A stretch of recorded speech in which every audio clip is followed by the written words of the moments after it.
Hey everybody, I want to give a big thank you to Carl and Hildegard Summer for hosting me while I was in Houston a week ago. Also, thank you to Eli Stewart and Mandy and the kids for coming and just connecting with me.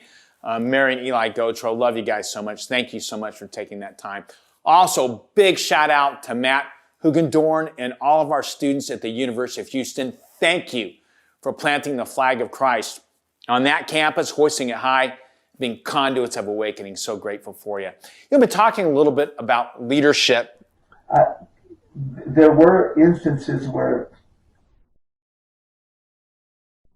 I took advantage of some people that would come. Now, I can say this, that no one had a clue. No one. I know that there was leaders like Eli Gautreaux, Eli Stewart, Jonathan Bryce, and others, Matt Hoogendorn. They didn't have I hid all these things from them. I can say that in order to justify my offenses, I would use the I guess you could say excuse that people, but it is true. I never asked people to come here. None of these leaders manipulated people to come here.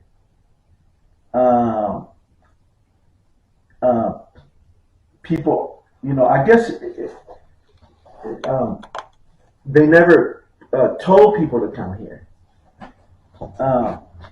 Everybody who's ever been here has been an adult that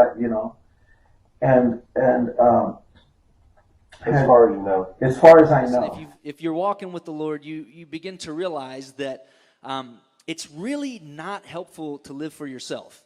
It doesn't really, you think it benefits you, and then in the end, it's this very elusive thing. You're like, I'm going to go and I'm going to have a lot of fun. I'm going to make a lot of plans. We're going to talk about it for weeks in the fall, and we're going to sock away all this money, and we're going to travel this long distance, and I'm just going to have a blast, and I'm just going to treat myself to a holiday, treat myself to a holiday, treat myself to a holiday. But I knew that this young man was originally came here for spiritual reasons,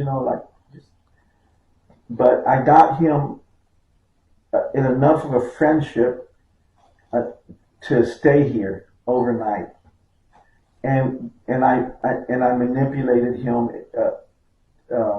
I remember I reached over and I touched his genitals, and he reciprocated. Okay, so who here has had their lives touched by any one of our staff members, interns at Simple Life? Just raise your hand real quick. Okay, so we can make our living based off monthly support.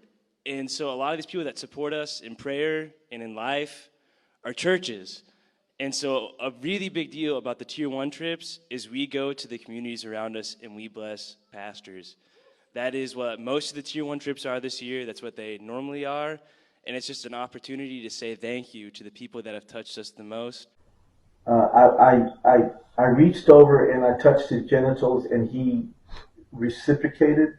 And there I am, like kid missing his mom. Life has been turned upside down, and I experienced something that I didn't know what it was.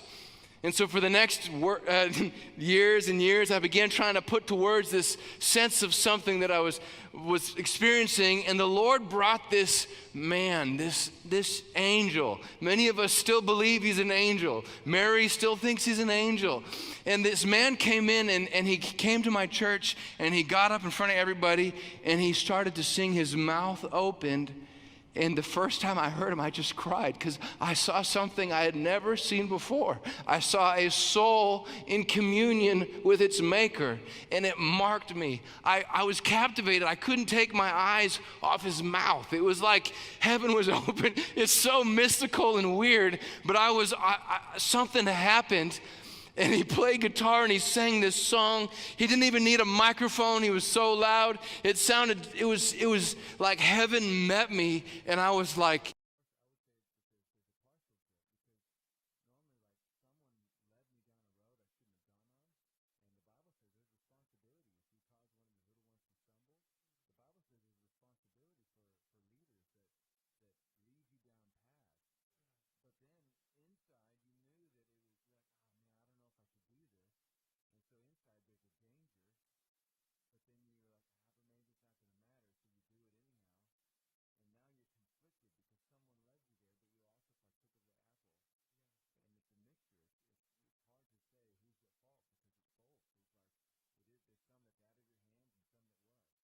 And we must not have any sin in the camp.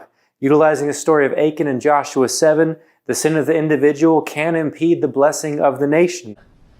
What are the facts? Okay? Then you pray. And then when you talk, you forgive. Like, you have to already have forgiven them. That's right. Like, if they've sinned against you and you're going to them and you haven't personally forgiven them, that's wrong. Mm-hmm. You forgive the moment it happens. Remember, what's constant? Forgiveness. Constant forgiveness. You don't go to the meeting seeking your own personal. You've already forgiven them. You've already moved on. Right? Jesus is the Lord of your life. So you've already forgiven them. And you also have to maintain confidentiality. We don't want to hear about it. The other people shouldn't want to hear about it. Mm-hmm. Right? That's between you and them and Jesus. Okay? Mm-hmm. And what's the goal? The whole point of all of this? Restoration. That's the goal. You're trying to restore brother. You're trying to bring them back. And you have a spiritual obligation. We have the backbone of our student ministry is small group ministry, discipleship groups, core groups, life groups. You could call it a lot of different things. The only delegated authority posture I can assume is submission. And there's only two postures you can take: submission or resistance. Two options. Being under delegated authority is about submission and covering.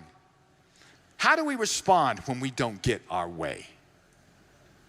Sin nature leads us to impetuousness and rebellion. And this posture will always guide us away from kingdom authority. What do you want? Judgment, or do you want mercy?